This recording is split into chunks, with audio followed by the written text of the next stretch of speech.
So, welcome. Mike's still in shot.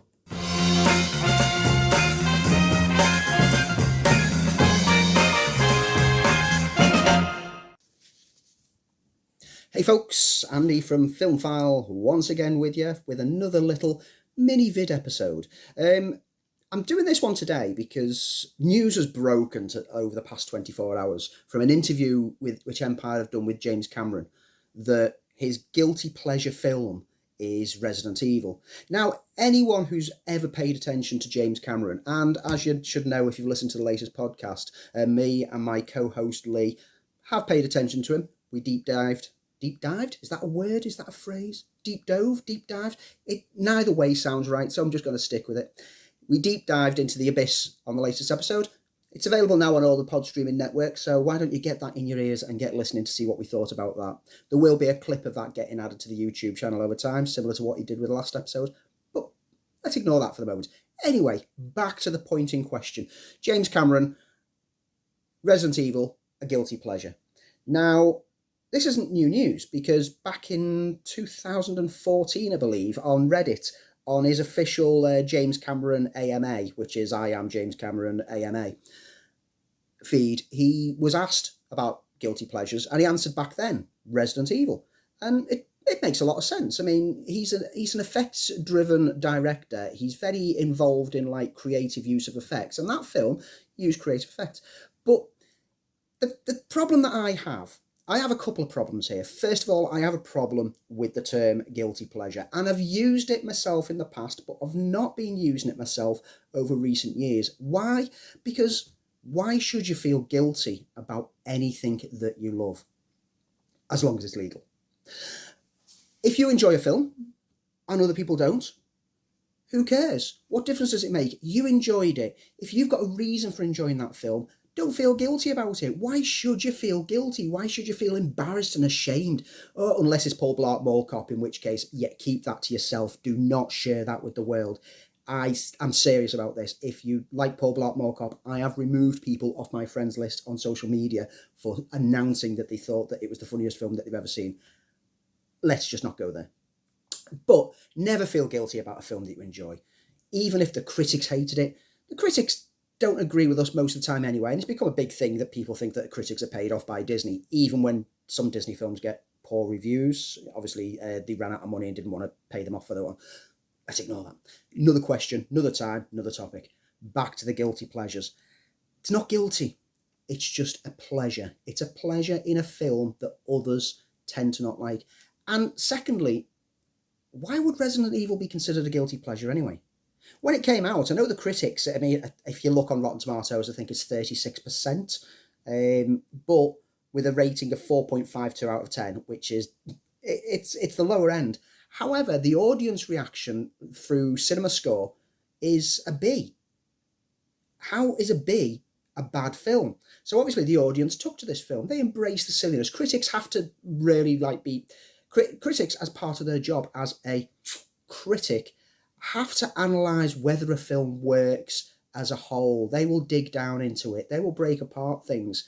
And for the critical response, I know a few critics personally who, when it comes to their published response, will give a lower result than what their passionate response would be. They enjoy it as a fan of cinema, but on the critical aspect, they will point out the flaws. And it's one of the reasons why I try to avoid like a rating system. I know on Letterboxd I've been rating things. I really hate having to give things ratings out of 5, which is why most of my reviews end up being 3, 4, or 5, because I just don't agree with it. I think that the wording of a review is more important than the star rating. Again, that's a topic for another time. And we might even do a deep dive on that at some point on the show. But anyway, with the audiences lapping it up with a B, and it performed well at the box office. It cost $33 million to make. It made $163 million. What's a guilty pleasure about that? What is considered so bad about that film? But let's just accept that he enjoys that film. I personally enjoyed the first Resident Evil film, not the second. To some degree, the third. And then from that point onwards, I realised that with those films, just leave your brain at the door. Enjoy the effects going on. Don't pay attention to the plot because there isn't one. And I enjoyed them for what they were. So there's nothing to be guilty about there. But other films that, yeah, whenever people have thrown out this on Twitter, like, what's your guilty pleasure? After I've done my little rant about, like, there's no such thing as a guilty pleasure, I've then always circulated around a few different films, and we've talked about one of these on a recent episode. We did Highlander, and Highlander is one of those films that I can go back to and enjoy and enjoy and enjoy. And I know inherently it's a bad film. There's some terrible editing choices, the acting's atrocious, but it's a fun enjoyment, and I just thoroughly enjoy that film. But films that I always end up saying and people like start mocking me for, and it's like, why are you mocking me? I get enjoyment from this. Wild Wild West. I have a lot of love for Wild Wild West. It came at a time that people were waiting for Will Smith to make a flop, and it wasn't as good as the previous Will Smith films, but it's an enjoyable romp. You don't have to go in and like analyze it and deconstruct it. It's an enjoyable nonsense romp. Disney's Lone Ranger is another one that I add onto that list, and I was one of the people who vocally loved that film when it came out. And while everyone else was jumping on the bandwagon to hate it and rip it apart, and I even saw some professional critic reviews that were quite clear that the critic didn't watch the whole film because they comment on things that weren't actually in the film, or had only been glimpsed in the trailer completely out of context.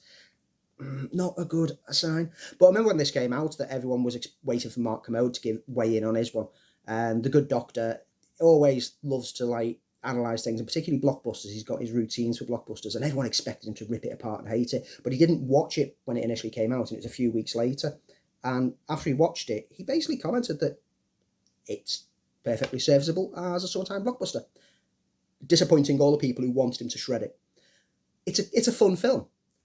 It's got some great sequences in it, and it's got my favourite end sequence of any film of the past couple of decades. The whole, from the start of the Lone Ranger theme and the train chase, that whole sequence is amazing.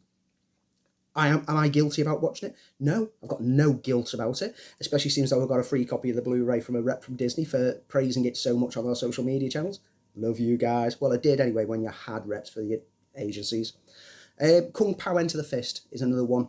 I always refer to this and point this out to people and say, go track down this film. It's an unmitigated joy of a film, taking some old kung fu action films, mixing in with modern footage, and just having fun. It's daft, it's nonsense. It has a kung fu fighting cow in a Matrix style scene. If you've never seen it, just Kung Pao Enter the Fist, go track it down, go buy it, go watch it, go love it. And yeah, I could go on for ages with a list of films that people generally don't like or seem a bit quite shocked when I start raving about them so much, but I'm not going to dig into it too much. I've even got some love for Superman 3, and you might notice the Superman thing behind me on the wall here. I mean, I'm a big fan of the character Superman. Superman 3 gets a lot of stick, but I think there's some good elements in there, and I would rather have Superman 3 over Man of Steel. There, I've said it. I would rather have Superman 3 than Man of Steel, not Superman 4. No, doesn't exist. Does not exist. Superman 3. But there's loads of articles sprung up over recent weeks and months regarding guilty pleasures. And within there, I've seen lists of guilty pleasure movies that have included films like Con Air. Con Air is a guilty pleasure? Face Off? How can anyone feel guilty about this? Labyrinth, a very much beloved film from the 80s that loads of people love and critics enjoy, and it's getting classed as a guilty pleasure. Bram Stoker's Dracula, the one that was scored over 70% on Rotten Tomatoes from the critics. It did well at the box office. It won awards. Guilty pleasure. I feel that some people don't quite grasp what the concept of guilty pleasure is, and that's why we should stop using the term guilty pleasure. How about we just call them films that you return to because you enjoy them a lot? Here endeth the lesson.